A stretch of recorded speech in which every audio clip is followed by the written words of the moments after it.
Hey, guys, welcome to the Creepside. If you haven't already, please like and subscribe, thanks. Level 20 appears to be a modern, well-ventilated depot that stretches endlessly in all directions. Boxes containing many supplies, along with forklifts, pallet jacks, hand trucks, ladders, stepping stools, service carts, and similar warehouse equipment, are very frequently interspersed throughout the level, though sections devoid of said items do exist. Rooms within the level vary greatly in size, shape, and design, and the lights within the level's confines often change brightness arbitrarily, yet they consistently buzz noisily. Windows have been spotted within the warehouse, which present a large parking lot at dusk. This lot has so far remained inaccessible. Temperatures within level 20 constantly remain at about 10 degrees Celsius 50 degrees Fahrenheit, and no external factors have been known to change this. Level 20 is, as mentioned before, home to many crates and boxes, many of which contain tools and regular foodstuffs, too. Miscellaneous objects like mousetraps, car parts, and even close combat weapons like knives and machetes have also been found. Crates containing almond water have also been found, but they are rare. Often, these crates are crudely stacked upon one another, which makes them prone to falling or toppling over. It is also not an uncommon occurrence for entire shelves within level 20 to suddenly fall over. Wanderers should be mindful of these hazards. Remnants of structures from the early 20th century that seemingly follow the Art Deco aesthetic have been found scattered throughout level 20, all of which vary in size and nation of origin, though most are from the United States or France. The origin of these structures is completely unknown, as past records of the level suggest that they have been around ever since wanderers first entered the level. Records of level 20 dating back to the 1900s suggest that the level has always taken on a modern appearance, despite modern warehouses not existing at the time. It is believed that this level has some sort of connection with all other levels within the backrooms, potentially serving as the storage and distribution unit for supplies across many levels. Evidence of this does exist, such as crates containing bottles of almond water marked with numbers like 1 and 2, though this cannot be confirmed, and therefore the claim should be taken with a grain of salt. The cold immediately struck me as I felt myself on the concrete floor. After bounding between who knows how many realms, this is my next destination. So oddly futuristic. I let myself revel in whatever hope I had that I might have made it back home, that all of this dimension hopping had dilated my sense of time. I only just now realized that I have seen futurism before. This is yet another cruel trick played by whoever rules this domain. I was left with no choice but to wander and stare as strange towers of boxes towered over me, some quietly creaking, and the lights, similar to the yellow hulls in Strange Ship, screamed into my ears. Strange contraptions and machinery lay at every turn, as both the cold of the place and the enormity of the situation made me shiver. A window lay in front of me. Perhaps this is my ticket out of here? Closer to, or to home? I thought to myself, I knew it would be worth a shot, so I grabbed all I could and threw it at the piece of glass.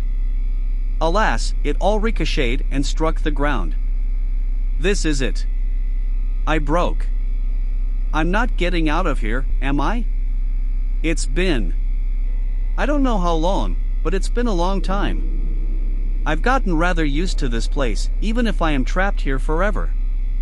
It is no home, but I will try to make it feel that way. I began seeing some strange-looking pieces lying around. They say stuff like made in Illinois or fabrique in France, whatever that means to me anymore. I've treated myself to a gaze at the wonderful sunset through whatever window I may come across. Strangely reminds me of the lands back home, even though I have never seen such an environment before. This universe is so much stranger than anyone could ever know. I can only wonder what secrets lie in this grand wake, and how many people will be unfortunate enough to have to find out. I could feel it.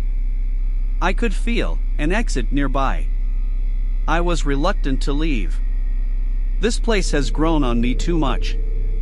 It became my second home, despite its dull, gray, and sometimes dark appearance.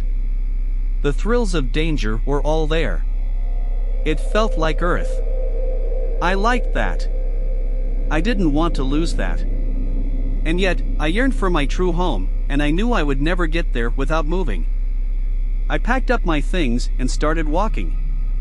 I took a hard look at my surroundings, knowing I might never see the confines of this futuristic gray building again. I wondered, and wondered, and wondered. I wondered for what seemed like hours. Perhaps my gut feelings were false? Perhaps I would stay here regardless? These questions were shortly put down, as my endeavors led me to an empty room with a single, off-white door. The moment of truth. What lies behind that door is where I will be spending my existence for the next. I don't know how long. I opened it and walked through. This was definitely something different. An entirely new environment.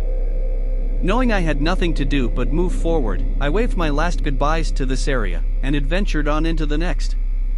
A few colonies and outposts exist within level 20. However, as of now, there is little incentive to inhabit more of the level, due to a lack of motivation from the general populace. The colonies/outposts within the level are the Tetra clan, an estimated 150 members, 30 of whom are guards, willing to trade, and welcoming newcomers, collect resources and protect wanderers from other human threats, often on the move.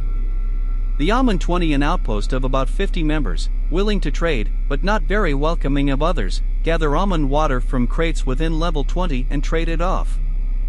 The Forklifters, around 20 members, famed for driving around in the forklifts within the level, unwilling to trade, yet welcoming newcomers, help wanderers move to different parts of the level at a faster pace, attempt to make the level safer by maintaining the crates and shelves.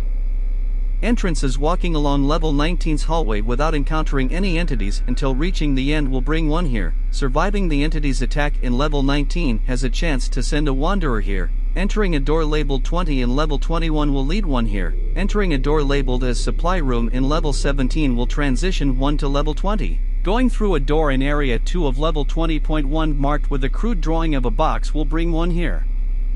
Not clipping in area 2 also has a chance of taking one here. Exits not clipping into the floor will take one to level 412, not clipping into some boxes may take one to level 20.1, finding an empty room with one off-white door and opening it will lead to level 21, finding a door labeled exit and opening it will lead to either level 9 or level 22, finding a door labeled neighborhood and entering through it will lead one to level 9. Finding a door that is labeled mall will send a wanderer to level 59, on rare occasions, doors within level 20 may take one to level 910 instead of the intended location.